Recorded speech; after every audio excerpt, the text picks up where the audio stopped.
जरा सोचिए, रामेश्वरम का एक लड़का इतना गरीब कि घर में दिया जलाने तक के लिए तेल नहीं है, और यही लड़का आगे चलकर भारत को एक न्यूक्लियर सुपर पावर बना देता है, और तो और देश का राष्ट्रपति भी बनता है। ये कोई फिल्मी कहानी नहीं है, ये हकीकत है। तो चलिए आज हम डॉक्टर एपीजे अब्दुल कलाम की इसी कमाल की जिंदगी की कहानी को करीब से जानते हैं, और शुरुआत करते हैं डॉक्टर कलाम के ही एक जबरदस्त विचार से। देखिए, ये एक लाइन है ना, ये उनकी पूरी जिंदगी की कहानी बयां कर देती है। एक ऐसी जिंदगी जो बस सपनों को देखने और फिर उन्हें सच करने के लिए जी गई। तो उनकी कहानी की शुरुआत होती है भारत के एकदम दक्षिणी कोने में बसे एक छोटे से गांव रामेश्वरम से, एक ऐसी जगह जहां समंदर की लहरों के साथ साथ एक बहुत बड़ा सपना भी पल रहा था। अब जरा उनके संघर्ष का अंदाजा लगाइए। पिताजी एक छोटी सी नाव चलाते थे, जिससे घर का खर्च भी मुश्किल से चलता था। हालात ऐसे थे कि परिवार की मदद के लिए कलाम साहब ने सिर्फ 10 साल की उम्र से ही अखबार बांटना शुरू कर दिया था। और पढ़ाई का जुनून, अरे वो तो कुछ और ही लेवल का था। सोचिए, घर में लाइट नहीं होती थी तो वो चांद की रोशनी में बैठकर पढ़ लिया करते थे। और इन्हीं सब मुश्किलों के बीच पता है वो क्या करते थे? घंटों समंदर के किनारे बैठे रहते थे, आसमान में उड़ते हुए पंछियों को देखते थे और मन ही मन एक सपना बुनते थे, पायलट बनने का सपना। उस वक्त के हिसाब से ये सपना लगभग नामुमकिन ही लगता था, है ना? लेकिन ये सपना इतनी आसानी से पूरा नहीं होने वाला था। असल में ये सपना एक बहुत बड़ी, बहुत कठिन परीक्षा बनने वाला था। ये उनकी जिंदगी का वो मोड़ था जहां एक बहुत बड़े त्याग और एक ऐसी नाकामी ने उन्हें घेरा कि वो लगभग टूट ही गए थे। तो हुआ ये कि अपने सपने की तरफ पहला कदम बढ़ाने के लिए उन्हें 1955 में मद्रास इंस्टीट्यूट ऑफ टेक्नोलॉजी में एडमिशन लेना था, पर पैसे कहां से आते? तब उनकी बड़ी बहन आगे आई।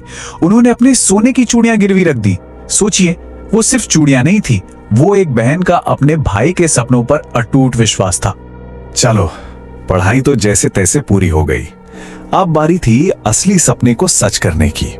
उन्होंने इंडियन एयरफोर्स में पायलट की नौकरी के लिए अप्लाई किया, इंटरव्यू भी दिया, और फिर पता चला कि वैकेंसी सिर्फ 8 थी, और सिलेक्शन लिस्ट में उनका नंबर था 9वां। सिर्फ एक रैंक से वो अपनी जिंदगी के सबसे बड़े, सबसे प्यारे सपने से चूक गए थे। आप सोच सकते हैं, सिर्फ एक नंबर ने सब कुछ बदल कर रख दिया। वो अंदर से पूरी तरह टूट चुके थे। ये उनकी जिंदगी का शायद सबसे मुश्किल, सबसे अंधेरा दौर था। निराशा इतनी ज्यादा थी, इतनी गहरी थी कि उन्होंने जिंदगी खत्म करने के बारे में भी सोच लिया था। लेकिन तभी एक मुलाकात हुई जिसने उन्हें एक नया मकसद दिया। एक बार खुद को उनकी जगह रखकर देखिए, उस नौजवान के दिल पर क्या गुजर रही होगी। सालों की जी तोड़ मेहनत, परिवार का त्याग, बहन की वो चूड़ियां, सब कुछ एक झटके में जैसे खत्म हो गया था। वो ऋषिकेश में गंगा किनारे टहल रहे थे और उनके दिमाग में नदी में कूद जाने जैसे भयानक ख्याल आ रहे थे। और ठीक उसी वक्त स्वामी शिवानंद की नजर उन पर पड़ी। उन्होंने जो कहा, उन शब्दों ने कलाम साहब को जैसे एक नई जिंदगी दे दी, एक नई हिम्मत दी। और ये बात बिल्कुल सच है कि कभी-कभी जिंदगी की सबसे बड़ी हार ही सबसे बड़ी जीत का दरवाजा खोलती है। और बस यहीं से शुरू हुई एक ऐसी जबरदस्त वापसी की कहानी जो इतिहास बन गई। उन्होंने अपनी उस नाकामी से मिले दर्द और सारी ऊर्जा को एक नई दिशा दे दी और उसे लगा दिया भारत के मिसाइल और स्पेस प्रोग्राम की नींव रखने में। आप उनकी टीम का डेडिकेशन देखिए जरा। हालत ये थी कि उनके पास कोई वर्कशॉप नहीं थी, कोई ऑफिस तक नहीं था। रॉकेट के जो पार्ट्स थे उन्हें लॉन्च पैड तक ले जाने के लिए पता है किसका इस्तेमाल हुआ? साइकिल और बैलगाड़ियों का। ये दिखाता है कि जब जुनून हो तो रास्ते अपने आप निकल आते हैं। लेकिन मुश्किलें अभी खत्म नहीं हुई थीं। एक और बहुत बड़ी नाकामी उनका इंतजार कर रही थी। 1979 में पूरे 10 साल की कड़ी मेहनत के बाद उनका बनाया SLV-3 रॉकेट लॉन्च होते ही सीधा बंगाल की खाड़ी में जा गिरा। लोगों ने बहुत मजाक उड़ाया, बहुत कुछ कहा, लेकिन वो हार मानने वालों में से नहीं थे। उन्होंने हिम्मत नहीं हारी और सिर्फ 1 साल के अंदर 1980 में उसी रॉकेट को कामयाबी के साथ लॉन्च किया और भारत का तिरंगा अंतरिक्ष में फहरा दिया। इसके बाद तो उन्होंने कभी पीछे मुड़कर देखा ही नहीं। एक के बाद एक अग्नि और पृथ्वी जैसी मिसाइलें बनाई। और फिर आया साल 1998 जब उन्होंने पोखरण न्यूक्लियर टेस्ट को लीड किया और भारत को दुनिया के नक्शे पर एक परमाणु शक्ति के तौर पर स्थापित कर दिया। तो अब चलते हैं उनकी जिंदगी के अगले और शायद सबसे अहम पड़ाव पर। एक ऐसा पड़ाव जहां उनकी सादगी, उनकी विनम्रता और देशभक्ति ने उन्हें द पीपल्स प्रेसिडेंट यानी जनता का राष्ट्रपति बना दिया। ये बात शायद बहुत कम लोगों को पता होगी कि एक बार नासा ने उन्हें एक बहुत बड़े पैकेज पर नौकरी ऑफर की थी। कोई भी होता तो शायद चला जाता, लेकिन उन्होंने सिर्फ मुस्कुराकर मना कर दिया। उन्होंने फैसला किया कि वो अपनी काबिलियत का इस्तेमाल सिर्फ और सिर्फ अपने देश के लिए करेंगे।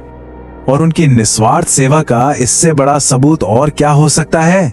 2002 से लेके 2007 तक जब वो भारत के राष्ट्रपति थे, उन्होंने अपनी पूरी की पूरी सैलरी, एक रुपया गांव के विकास के लिए बने एक फंड में दान कर दिया। अपने लिए एक पैसा भी नहीं रखा। 27 जुलाई 2015 वो दिन था जब देश ने उन्हें खो दिया। लेकिन सच तो यह है कि डॉक्टर कलाम कहीं गए ही नहीं।